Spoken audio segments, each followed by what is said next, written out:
Lowe's knows to bring your vision to life, it's important to find the right color. That's why MyLowe's Rewards members get a free Valspar paint or exterior stain sample to test your look to confidently refresh your space. Offer valid in-store only 8/7 to 8/20. Limit 1 per customer while supplies last. Discount taken in time of purchase. See associate for details. Rewards program subject to terms and conditions. Details at lowes.com/terms. Subject to change.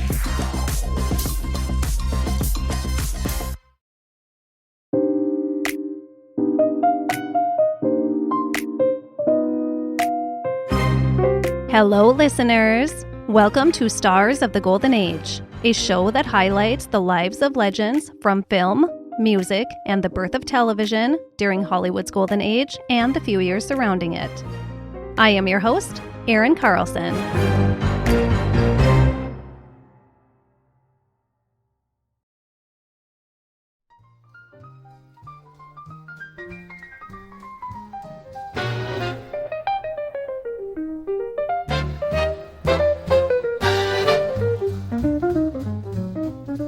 Today's episode is dedicated to my mom. It's her birthday this week, and I asked her a few weeks ago for her request on who I should cover during her birthday week. Her request? Ginger Rogers. And what a fitting request.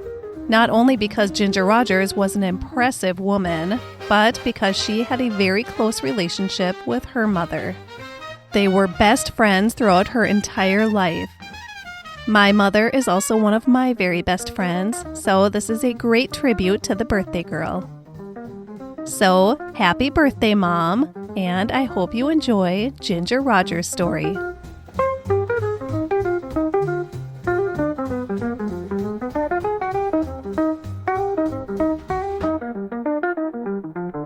I'm going to start off in someone else's words right off the bat here.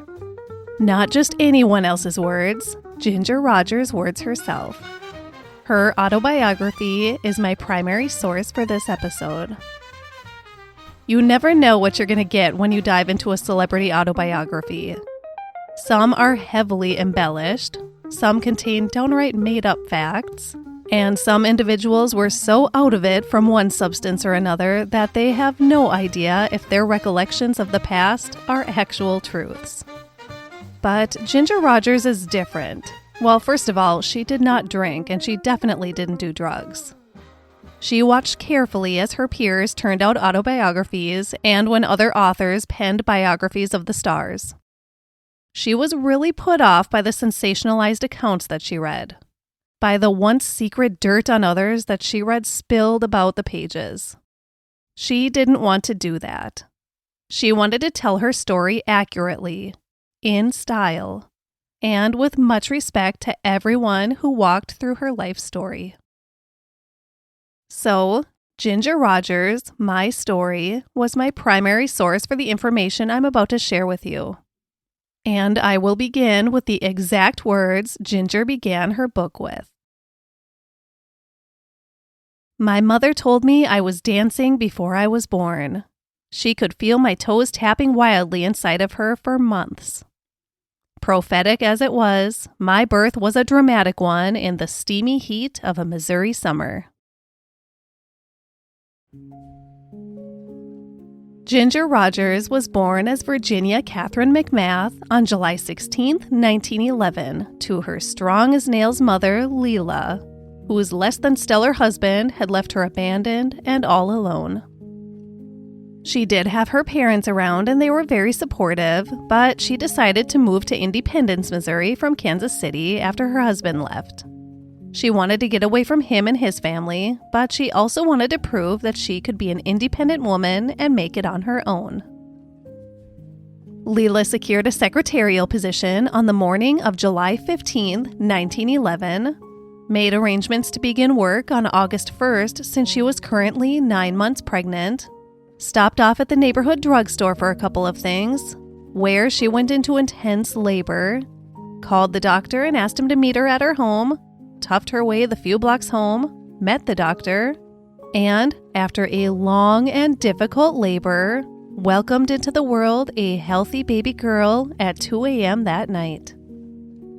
Leela didn't know it then, But she had just given birth to a little baby girl that was going to showcase some of the most impressive talent of her time to the world. A remarkable little girl entered the world on that hot, sweltering Missouri night. Ginger wasn't Leela's first baby. She had a baby 2 years prior who died during childbirth. During the labor, Leela's husband and the doctor made the decision to use forceps to help get the baby out, without consulting Leela, the woman who was actually giving birth to the baby. In the process of using the forceps, the baby's neck was broken. It was horrific and devastating. So Leela was so happy to have her healthy baby girl to love forever. And she did just that. True to her word, Leela reported for her first day of secretarial work at the sand company on August 1st, with her 2-week-old baby in tow. Baby Virginia, later Ginger, I'll just start calling her that now, was secured snugly in a basket while her mother worked for $6 per week. Leela's mother had pleaded with her daughter to please allow her to come and stay with her to help, to let her watch her granddaughter while she went to work. But Leela was strong. She was independent, and she refused to cave in to any kind of assistance. She was going to do this all by herself as long as she could. As Ginger grew out of the basket, Leela created a little safe haven outside of her office desk window for the baby. Well, safe is maybe not the best word to use, especially by today's standards. She laid out a blanket under a sprawling weeping willow tree and made some kind of makeshift barrier around it, set a couple of toys down next to her, and called it good. Every now and then, Leela would yell out of her window, "Mommy's right here." And every now and then, a stranger would yell into Leela's window and ask if they could take her adorable little girl down the road for some ice cream, which Leela always allowed. That is, until baby Ginger went missing.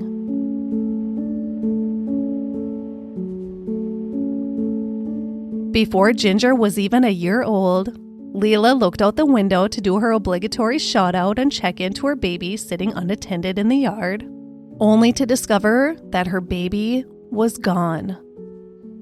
She thought maybe one of those kind strangers took her to get ice cream without asking, so she actually waited it out for a little while, assuming that her baby would reappear.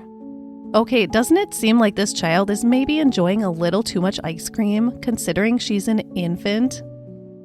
Well, baby Ginger wasn't out for ice cream, and she did not reappear. Leela checked the drugstore. Nothing. Then she ran to the train station across from her office building. Nothing. Did someone kidnap Ginger and was trying to take off in the departing train? Leela and a police officer just barely missed the train as it left down the tracks. A distraught Leela took a train to Kansas City, to her parents' home, even though that departing train was going to St. Louis. She just didn't know what to do. The front page of the next morning's paper said, "Virginia McMath kidnapped." Baby Virginia, Ginger, was found in Texas. The kidnapper? Leela's estranged husband, Edens, Ginger's father. The man who had never wanted any part of her life thus far suddenly wanted all of her. Here is further proof that Leela Rogers was a badass of a woman. She took matters into her own hands in getting her child back. She took a train to Texas all alone, and with the help of a couple of very special guardian angels there, she found Eden's home, she went there, and she snatched her child back.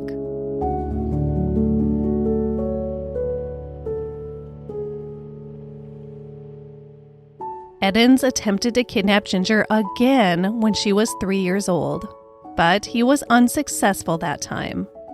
And that time, Leela finally officially divorced him, took him to court, and the judge said that if he ever attempted to kidnap Ginger again, he would be going straight to prison.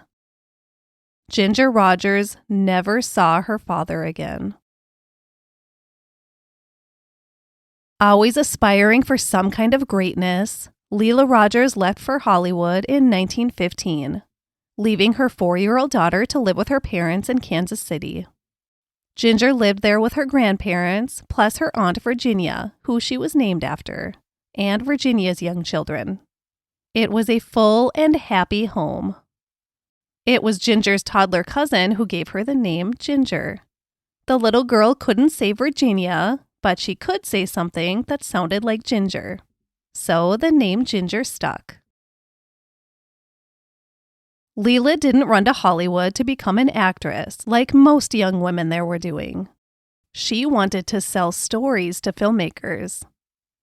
But while she was gone, her daughter was taking her first small steps towards her path as an actress. Ginger Rogers' first official acting role was in a local commercial that would be shown before silent films in Kansas City.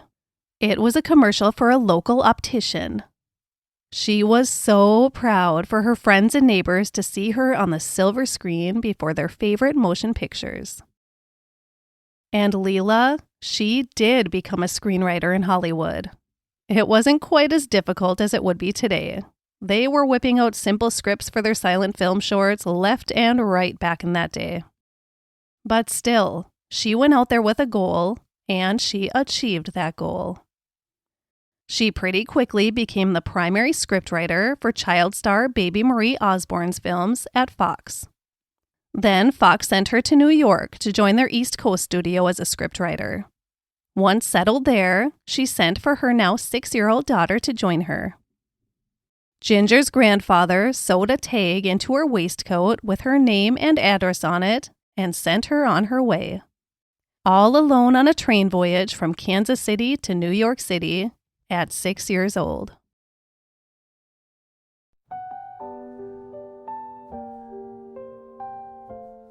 In 1918, Leela felt compelled to pay her patriotic duty during the escalation of World War I. She became one of the first 10 women to join the United States Marine Corps. This was indeed very patriotic of Leela, but it also meant that, after just a little over a year of being reunited, Ginger was making the return solo trip to Kansas City. As a female Marine, Leela worked primarily as a publicist for the Marine Corps during her enlistment. While visiting a military hospital, Leela met and fell in love with a man named John Rogers. The two were married upon their release from military duty in May of 1920, and Ginger could finally be reunited with her mother again, now with a new father too, who she instantly loved. The family moved to Fort Worth, Texas, and embarked on a new family life together. In Fort Worth, Leela got a job with the Fort Worth Record as a vaudeville and motion picture reviewer, and she was good at it. She made many new connections and friendships through this job, and her position allowed little Ginger the opportunity to meet vaudeville performers like Jack Benny, George Burns, and Gracie Allen. It also offered Ginger the opportunity to learn how to dance, which, to no surprise at all, she was a natural at. So natural, it seemed like she was born to dance. The first thing she learned was the Charleston, and in the fall of 1925, 14-year-old Ginger Rogers won a local Fort Worth Charleston dance contest. She was advanced to the Dallas competition, and she won that, making her the Texas State Charleston champion.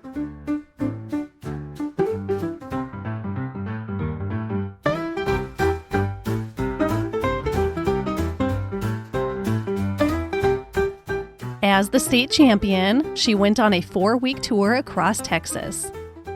Seeing the potential of her daughter's great talent, Leela went all in on creating a dance troupe with Ginger at the center of it. She secured talent, she made all the costumes, and she organized all of the engagements. Leela and Ginger traveled with the troupe all over the United States for 3 years, wowing audiences far and wide. Ginger would not only dance, but she would sing and showcase her piano skills as well. And the show also included comedy skits, your typical vaudeville stuff. Ginger eventually teamed up with band leaders Ed Lowry and then Paul Ash. She was an audience hit wherever she performed. Paul Ash invited Ginger out to New York to perform with his orchestra in the summer of 1928. Ginger was only 17 years old, and she'd traveled all over the United States performing her song and dance. And now her mother thought she was ready for New York.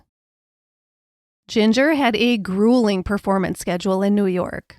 They performed 5 shows per day, Monday through Friday, and then 6 shows each day on the weekends. She was a teenage girl and definitely not living the life of a typical teenage girl. Or going to school, as you probably already realized. She was too busy working to go to school. Ginger was also busy falling in love. Her aunt's former boyfriend came to see one of her shows when she was back on the road again after her New York engagements. His name was Jack Culpepper, and Ginger had had a childhood crush on him for years. Once Jack saw Ginger all grown up, well, if you call 17 grown up, he saw her in a much different light. Within just a couple of months, 17-year-old Ginger walked away from her budding career and married 26-year-old Jack Culpepper. Jack was a performer as well, so Ginger's position was now as dutiful backstage wife. She instantly regretted marrying Jack, and the marriage was over pretty quickly. Her mother Leela's marriage was over too. Time for a new chapter for the mother and daughter super team. Back to show business and on to bigger and better things.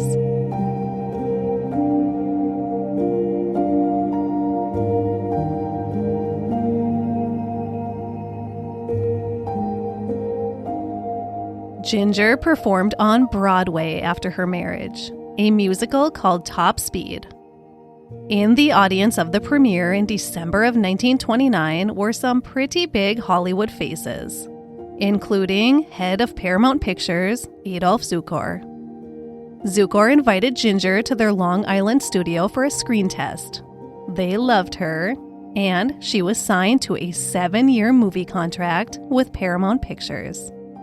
Ginger Rogers was about to become a movie star. Ginger Rogers' first feature film was the 1930 romantic comedy Young Man of Manhattan, starring Claudette Colbert and Norman Foster. Ginger was still doing some work on Broadway as well. It was during rehearsals of the musical Girl Crazy in the fall of 1930 when the production's dance director called in a friend to help dial in the show's dance routines. This friend was a professional dancer, one of the best. The director asked him to do a number with Ginger. And this was the first time Ginger Rogers ever danced with Fred Astaire.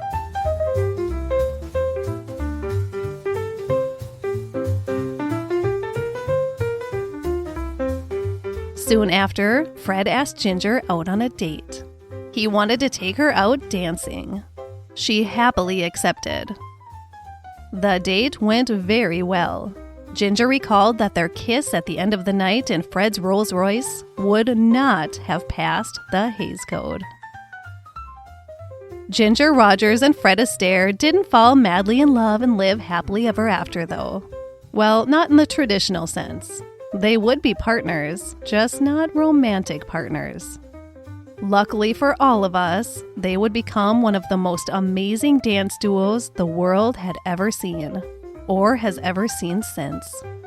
But not quite yet. First, Hollywood was taking notice of Ginger Rogers. Yes, she was signed under contract with a big film studio, but she was signed to Paramount's East Coast studio. Leela asked Paramount to let them out of the contract. They agreed, and off to Hollywood, Ginger and Leela went. A new chapter with a new film studio. Ginger completed her initial 3-picture deal with RKO, and she began freelancing with other studios, keeping very busy. including the successful musical 42nd Street in 1933, which was nominated for 2 Academy Awards, including Best Picture. And also notable is Gold Diggers of 1933, which was also Oscar-nominated. She starred alongside Thelma Todd, Ruby Keeler, Zazu Pitts, Joan Blondell, and Dig Powell in these early films. Ginger Rogers and Fred Astaire first appeared on screen together in the 1933 musical Flying Down to Rio, and the rest is dance floor history. Seriously, who does not find the purest of enjoyment in watching Ginger Rogers and Fred Astaire work their dance magic together? We already know that the two are compatible off the dance floor.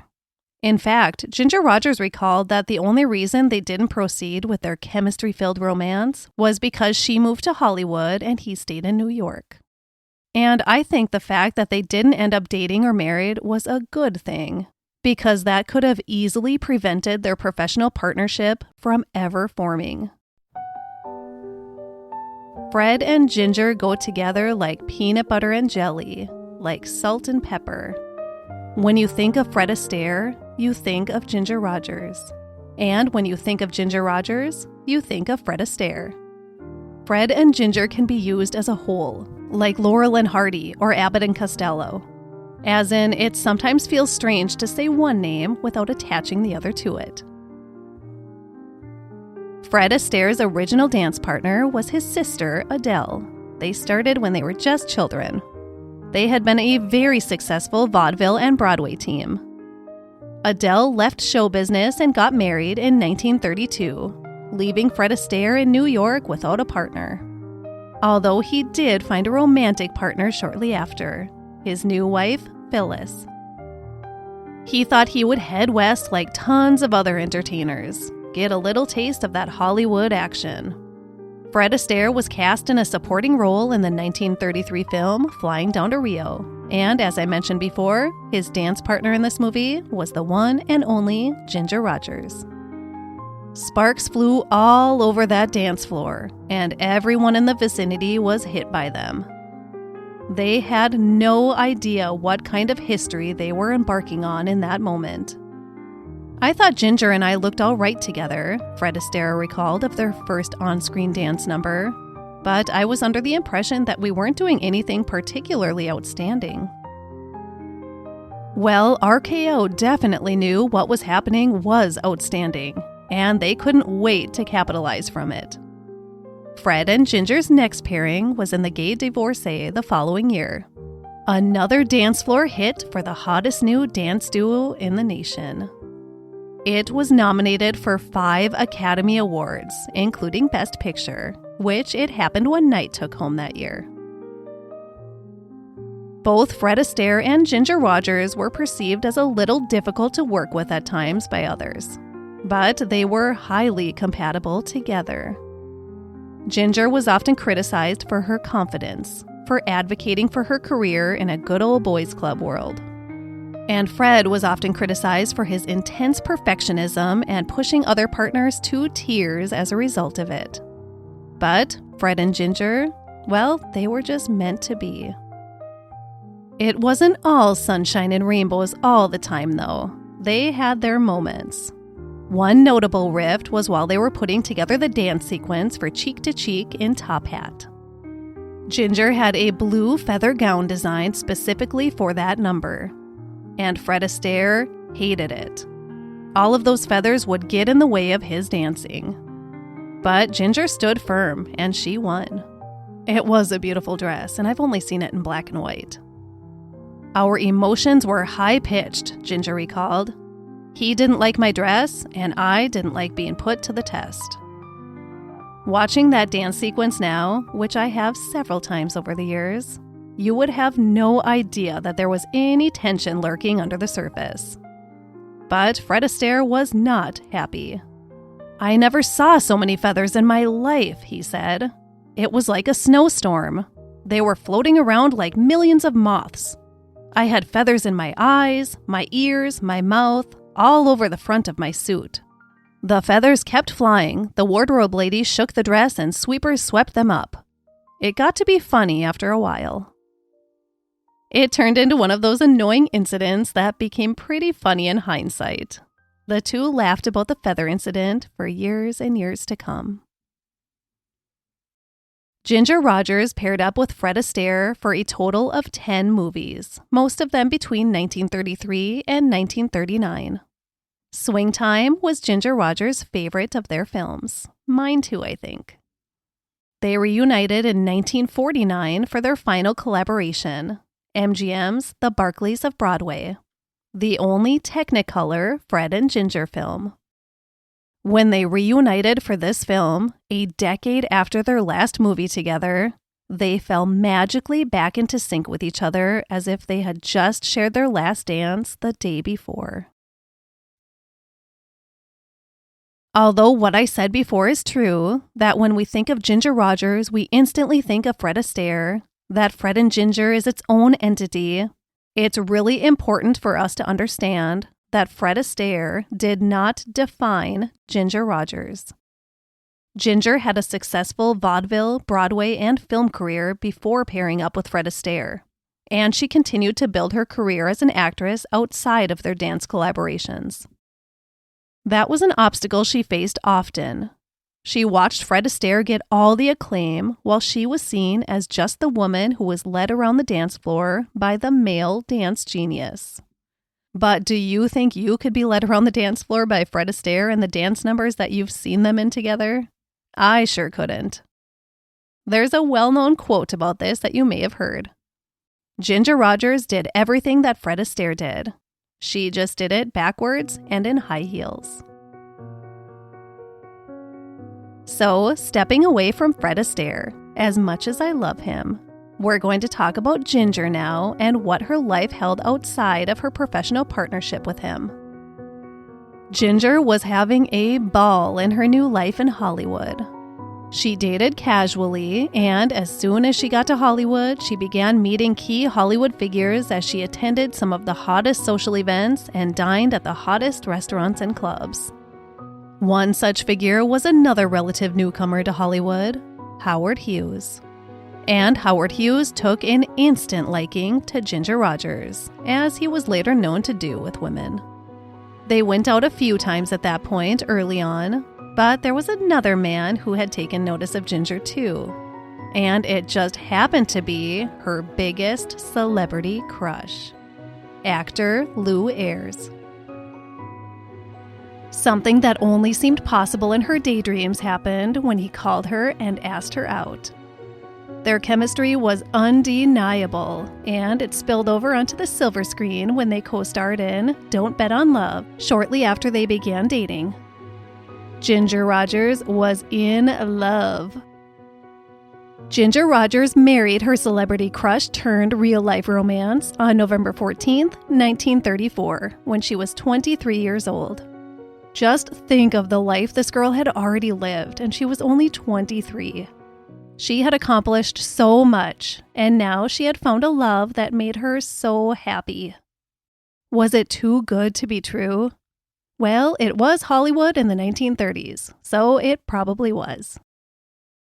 Ginger wrote in her book, quote, "At this point in my professional life, I was number 3 at the box office with Fred.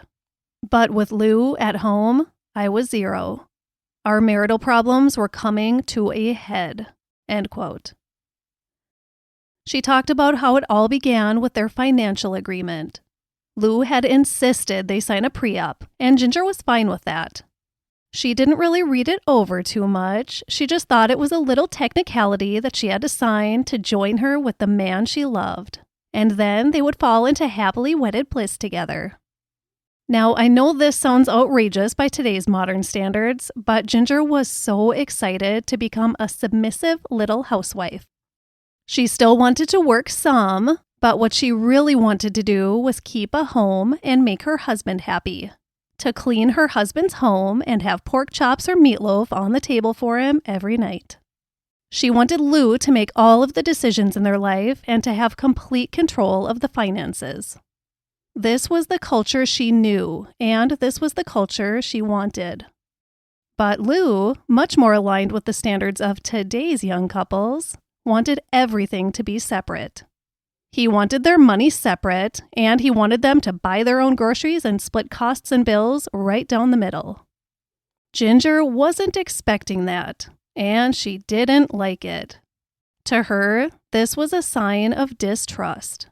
It led to the start of some tension between the couple. Another contributing factor was the vibrant nightlife in 1930s Hollywood, which Lou was all in for.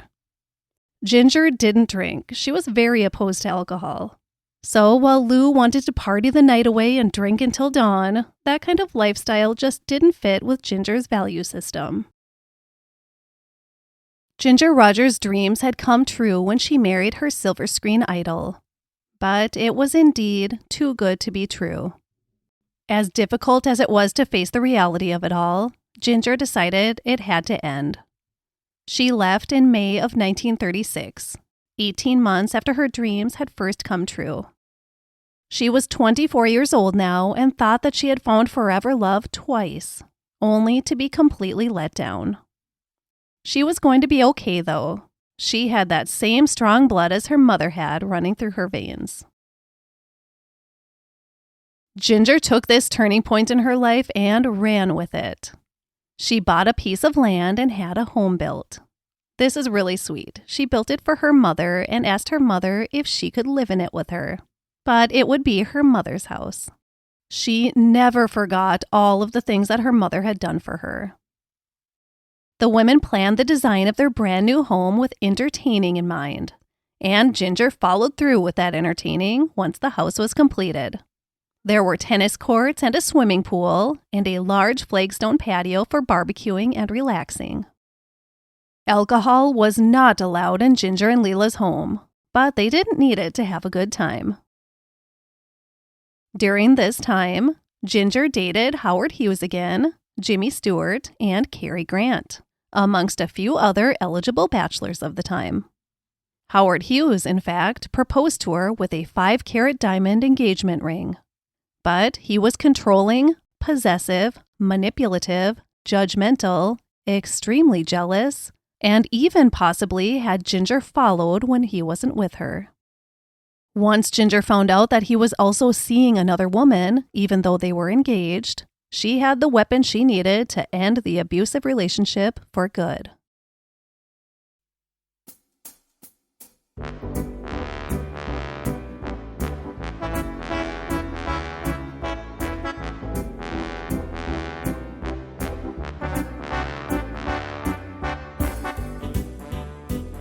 This really has nothing to do with her life story, but I just have to share it with you. Back to her love of entertaining, Ginger hosted a roller skating party in March of 1937, inspired by her roller skating dance scene in Shall We Dance, which she and Fred Astaire were currently filming. Ginger was dating Alfred Vanderbilt at the time. Yes, those Vanderbilts. So the couple rented out the Roller Dome in Culver City and invited quite the array of stars. Get a load of this guest list, and remember, they're all on roller skates. Joan Crawford and her husband at the time, French O'Tone, Humphrey Bogart and his wife at the time, Mayo Metho, Cesar Romero, Cary Grant, and tons more.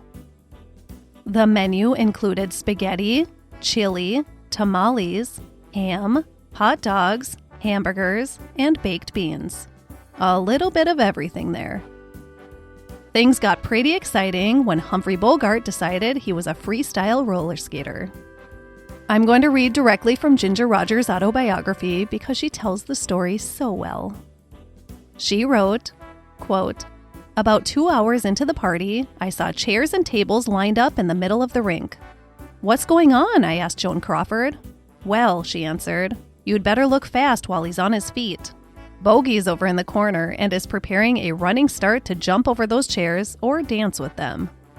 I looked just as he came out of a shadowy corner. Before you could say scat, he jumped over the first chair, headed for the second, and picked up the third en route to do a cartwheel with it." "Oh, Bogey," moaned George Murphy. "Don't do that again. You'll break your neck." Paying no attention to anyone, he challenged himself again. This time, when he reached the third chair, his hand skipped off. He missed it clean and ended up sliding about 15 feet on the seat of his trousers. Everyone gathered around him as he got to his feet. Bogey stood up to his full skate height, brushed the dust off his suit, and said in that charming lisp, "I used to travel with a circus and did this for a living. I was pretty good at it then. I just haven't done it in a while." End quote. And to imagine no alcohol was involved. I could see Bogey and Mayo smuggling some in though, couldn't you?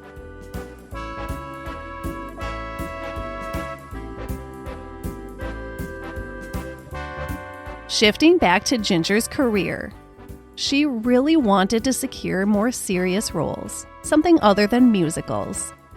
When she heard that John Ford was directing Mary of Scotland with Katharine Hepburn to star, she became determined to be cast in the role of Queen Elizabeth. But she knew she would be brushed off before she could even audition if she showed up as Ginger Rogers. They would want a different style of actress for the role. So she came up with a grand plan to get that role without John Ford even knowing that he was casting Ginger Rogers. She snagged the help of a makeup artist and costume designer at RKO and became Lady Ainsley, British accent and all. Her agent, Leland Hayward, was in on the scheme too. He told Ford that he had secured Lady Ainsley for consideration, who was well established on the London stage and was a dear friend of Mary Pickford and staying at Pickfair during her visit to the States. Lady Ainsley wasn't too interested in the downgrade from the London theater scene to Hollywood films, but he had convinced her to try out for the part. And John Ford ate it all up. She was unrecognizable as she auditioned for the part. Well, except to the keen Katharine Hepburn, and she was not pleased. By the next day, it had been leaked to gossip columnist Luella Parsons, and she spun it as a distasteful, practical joke. Only Ginger did it as a way to prove her ability. In the end, she didn't get the part. I'm guessing Katharine Hepburn had something to do with that. It was shortly after this that the infamous Katharine Hepburn and Ginger Rogers mink coat incident occurred. Ginger had just got a new mink coat and proudly strolled by the director's building on the RKO lot wearing it. George Stevens complimented her from a second-story window. And then a second head popped out to see it. Katharine Hepburn. She disappeared for a moment and returned with a large glass of water, which she poured all over Ginger Rogers and her brand new mink coat. "If it's a real mink, it won't shrink," she snarkily said, as her head disappeared from the window. According to Ginger, Katharine Hepburn always seemed to hold some kind of hostility towards her for some reason. The two were paired up in 1937 for Stage Door. Ginger finally got her opportunity to showcase her acting talents, not just her dancing talents. The movie was a big hit, and Ginger's performance was applauded. The role that Ginger had been waiting for came in 1940, Kitty Foyle. RKO bought the rights to the book as a vehicle specifically for Ginger Rogers. When she first read the novel, though, she hated it. It was too spicy, too many inappropriate love scenes, she thought. Once it was rewritten to be adapted for the screen, she loved it. "I realized it was one hell of a script," she recalled, and was convinced that whoever played the role would end up with an Oscar. "I saw it vividly." Ginger was right. At 29 years old, she won the Academy Award for Best Actress for her work in Kitty Foyle. Out of the 73 films that Ginger Rogers starred in her life, Kitty Foyle was hands down her favorite role and the one she was most proud of.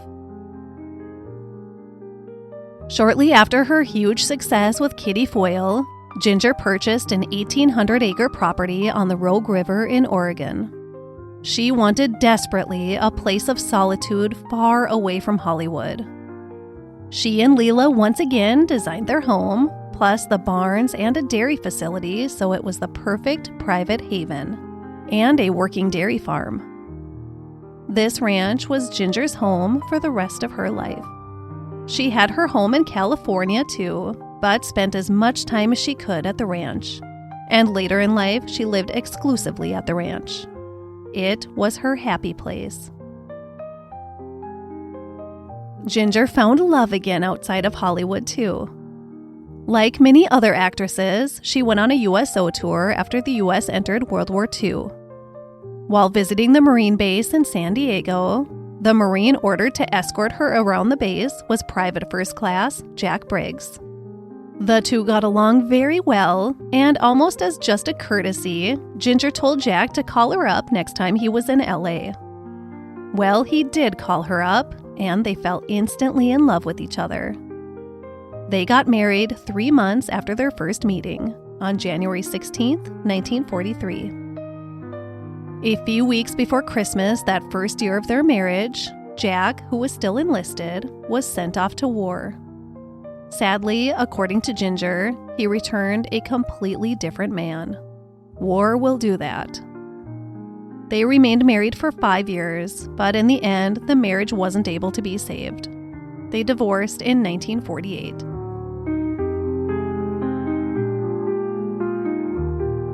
In the summer of 1952, after Ginger's very long-term contract with RKO came to an end, she decided to take a trip to Europe. She'd always been working so hard through such long hours that she'd had very little time to enjoy herself and definitely very little time to travel. While in France, she met a very handsome new man, Jacques Bergerac. Sparks flew and they enjoyed a whirlwind romance. But Ginger had to eventually return home. But those sparks were pretty sparkly, I guess, because Jacques followed Ginger shortly after. And a few months after his arrival in the U.S., they were married. Ginger was 39 years old and married for the 4th time, and this was the first marriage for her new 25-year-old husband. She even got him a small part in her first film she did after the wedding, Twist of Fate. This marriage didn't last very long either. They got divorced in 1957 after 4 years. Ginger kept working steadily in movies, now in her 3rd decade as a very busy and very successful film actress. The 1950s also opened her up to a new realm, television. She appeared on several television shows aside from her movie work. But, like so many other actors, she had a gnawing draw back to live theater. She missed that fulfillment that it provided. So, in 1957, after her 4th divorce, she put together a nightclub act. It opened in Havana, Cuba, and they moved to Las Vegas from there for a long engagement. After that, Ginger did some more plays. And then she thought she'd try marriage again. 5th time's a charm. At 50 years old, Ginger Rogers married 44-year-old actor William Marshall in 1961. This marriage lasted 8 years, but ultimately ended in divorce as well. Ginger said she knew within 2 weeks that she had made a terrible mistake, but she let it go on for much too long. When he began stealing from her and cheating on her, that was it.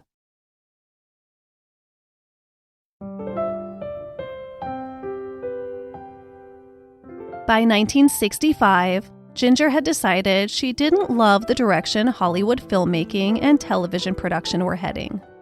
She was ready to close that long chapter of her book. She appeared in her final television show and her final motion picture in 1965. But she wasn't retiring. She wasn't done yet. She was going to focus all of her time and artistic energy to the stage. Next up, Hello, Dolly on Broadway. Ginger Rogers performed as Dolly with Hello, Dolly for 3 years, 1,116 performances. After Hello, Dolly, Ginger was really ready to take a little break. But that break didn't last long.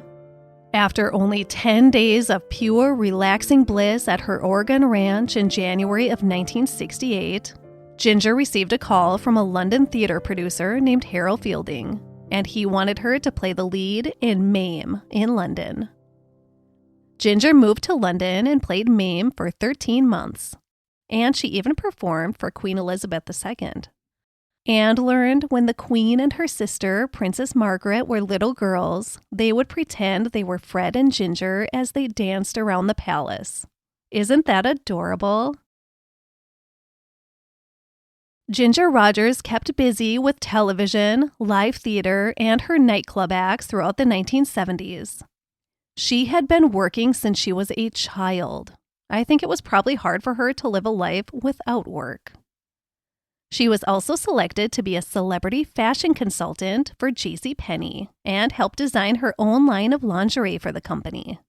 Lingerie then was different than what lingerie is now. It was more like hosiery and undergarments, the intimates. She would travel the country and give interviews and talk about the intimates of pennies. In the spring of 1977, Ginger's best friend, her mother Leela, became sick. So Ginger had to keep working at this point. She wanted to give her mother the very best care possible, no matter how much it cost. Ginger was on the road performing when her mother died, and she went on to still perform that night. Backstage, she was in a complete fog, but on the stage, she went on without anyone realizing anything was wrong. Maybe it was a bit of shock or denial, or maybe she was just that much of a professional. But after the show that night, she broke down. Her number one partner in her life, her best friend, was gone.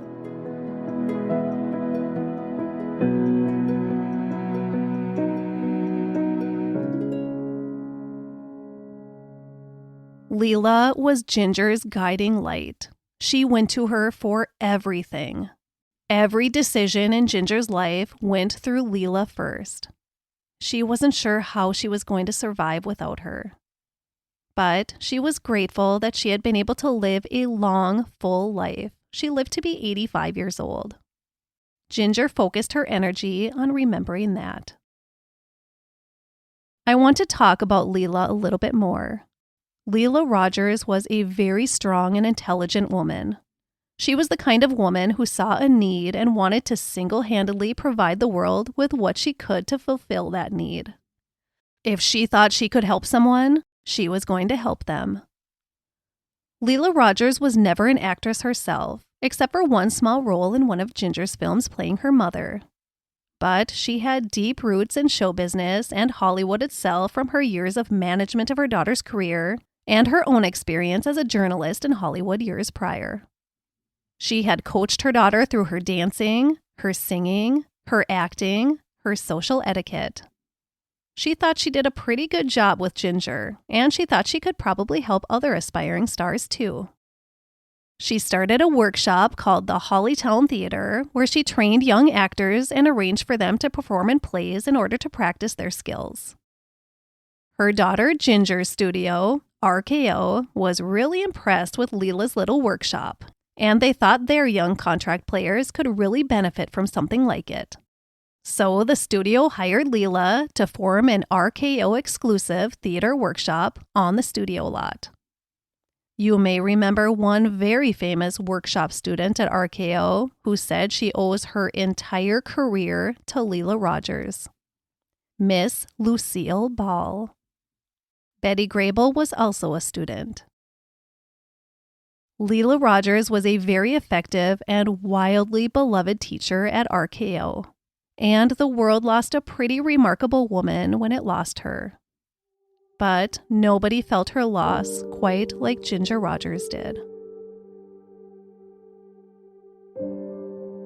Ginger did eventually finally figure out how to rest her body and mind and ease into the sunset of her life by the 1980s.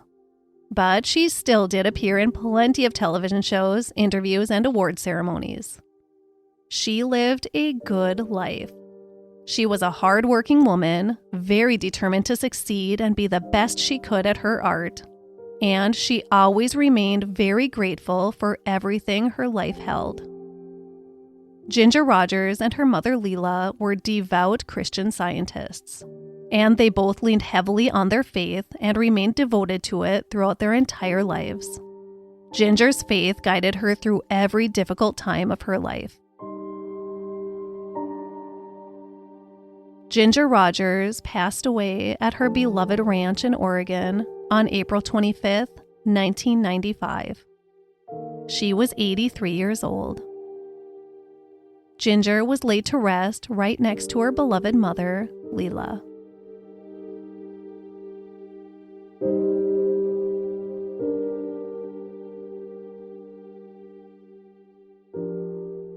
And now I would like to share some other interesting things I learned during my research.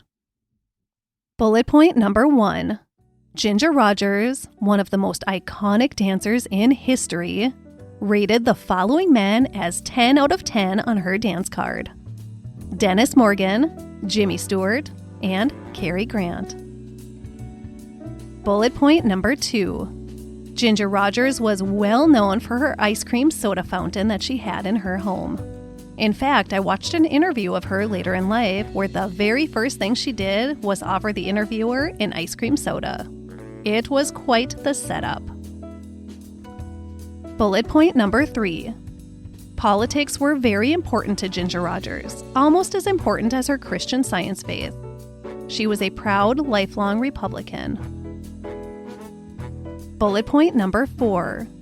Ginger Rogers was an artist, more than just what she brought to the silver screen and the dance floor. She was a painter and also did some sculpting, and she spent a lot of time doing this when she finally slowed down from her acting a bit. Bullet point number 5. By the time Ginger Rogers teamed up with Fred Astaire for the first time on screen, she had already starred in about 20 movies. Although she is mostly known for her dancing partnership with Fred Astaire, she has a huge catalog of work outside of it. Bullet point number 6.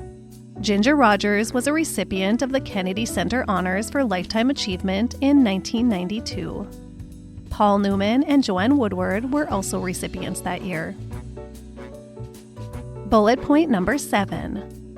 Ginger Rogers loved playing tennis, and she loved going fishing. In conclusion, Ginger Rogers may be best known for being Fred Astaire's dance partner, but I think it's really important for us to know how much more she gave the world outside of those 10 movies they did together. Yes, they were amazing together, but Ginger was amazing on her own. Ginger had such an amazing role model in her mother, Leela Rogers. Leela was always there to advocate for her daughter, but she also wanted her to fight her own fights. She was there for Ginger in every question about life she had. She helped her through every decision she had to make. They were best friends. I feel so many similarities to Ginger and Leela's relationship with my relationship with my own mother, who is celebrating her birthday this week. Like Leela, my mom has always advocated for me. She will always be my guide in life, the person I go to for help in navigating through this world. She is my biggest cheerleader. She cheers me on through my career as a teacher, and she cheers me on through this little podcast and everything else I do. She is hands down the #1 fan of this show. And she is the best travel companion I could ever ask for. We spent my childhood traveling all over the U.S. every summer, and as an adult, I'm fortunate to have my mom as my international travel partner. We've traveled to Norway together, Scotland, Ireland, England, Spain, Greece. Who knows where we'll end up next? I am forever grateful to have those memories. The older I get and the more loss I experience, the more I realize just how lucky we all are to be able to celebrate another birthday. I am 45 years old and I still have my mom around. Many people aren't fortunate enough to be able to say that. And my mom is even lucky enough to say it. She still has her mom around. And I tell you, sometimes I can't keep up with either of them. We are truly blessed. So, happy birthday to my mom. And thank you for being my biggest cheerleader. Thank you all for listening.